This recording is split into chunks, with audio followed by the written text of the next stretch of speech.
Hi, I'm Jimmy Clark and welcome to the second part of my cancer blog. In the first part we talked about being diagnosed and what that felt like, and just talking about how you can get support from friends and how it's important to find people that have been through it, people that you can talk to that have gone through the journey before you, and people that can give you hope, because as I said before, there's a lot of fear and we want to exchange that fear for hope and turn this into a positive journey for you, right? And so try and find yourself some good mentors. And so the second thing we're going to look at is chemotherapy.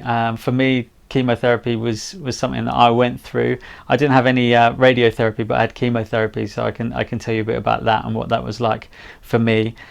Things moved really quickly after I was diagnosed. I was diagnosed on the Thursday. On the Friday I was having a pre-op in a local hospital, and then on the Monday I was having surgery, which for something called lap staging, which is where they did keyhole surgery to kind of have a look around. And because I had stomach cancer, they had a look at my tumor, and they took some samples, and they had a look elsewhere as well at other parts, and just to check that things hadn't spread and that kind of thing. So after I'd kind of recovered from that, because I was a bit sore after the lap staging, I had shoulder pain, which is quite interesting because your stomach shares nerves with your shoulder. So even though it was my stomach that was sore, it was hurting my shoulder, which is quite bizarre.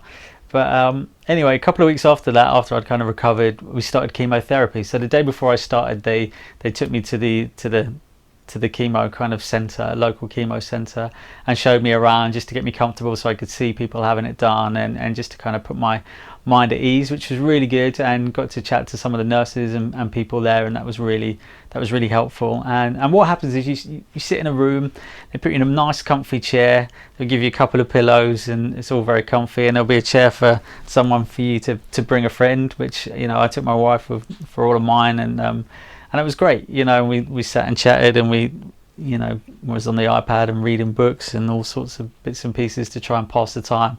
I was there for about 4 or 5 hours each session, and what happens is they fix you up to a drip, and they put a lot of stuff through you to hydrate you, and then they put the chemotherapy through, and the whole thing for me took about 4.5 hours to 5 hours per session. So it's quite a lengthy time. So make sure you take some books and some things to kind of keep you entertained. And for me, I had they gave me a couple of injections as well that they should put through the cannula, and also I was taking quite a lot of tablets. They kept saying, because I'm so young and handsome, obviously, they gave me chemo tablets as well. So I was on quite a lot of tablets. So I was on quite a heavy dose of chemo, and the side effects are quite different for different people. So I came away with a massive box of laxatives, and I came away with a massive box of stuff to bung you up, basically. So it's like they don't know if you're going to be constipated or if you're going to have diarrhea. Some people really struggle with sickness. I felt sick a few times, but they give you loads of anti-sickness medicine, which kicked in really quick, actually. So I didn't really feel sick a lot, which was good. The biggest side effect for me was fatigue. I was really tired. It really tired me out, and that was difficult. And I felt as well that I was quite disconnected. I felt like my mind was quite disconnected from me. I didn't feel like 100% myself. I'd have conversations with people and forget names of things, and it was just didn't really feel like I was quite in the room some of the time, especially on the first week. And it's like for me it was a 3-week cycle, and that first week was really difficult. So the side effects that I got were mainly fatigue and feeling a little bit sick from time to time. But as I said, tablets really sorted that out and made that quite bearable. Hair loss. I lost my hair, and that might happen to you.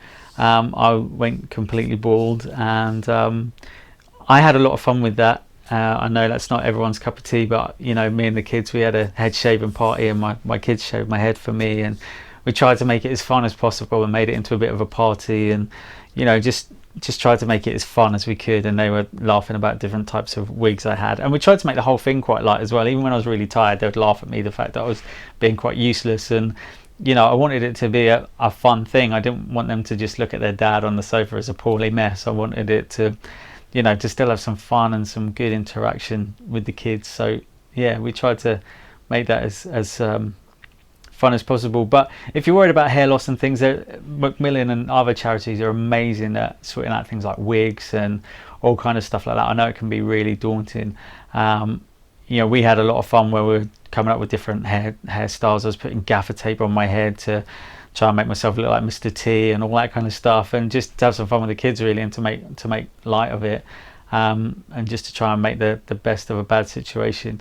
But the thing with chemo, it is quite tricky. It is difficult. You're gonna have days where you feel quite rough, but you can get through it. And as I said in the last video, just remember you're one day closer to getting better.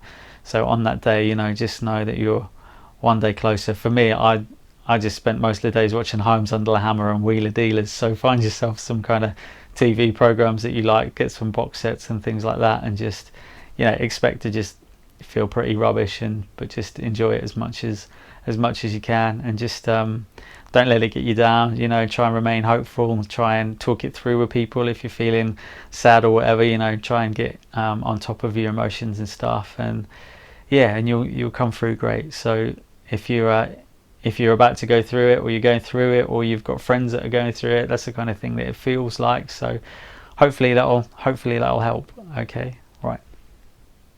And as before, if you've got any questions, feel free to post any questions, and I'll try and get back to you. All right, cheers.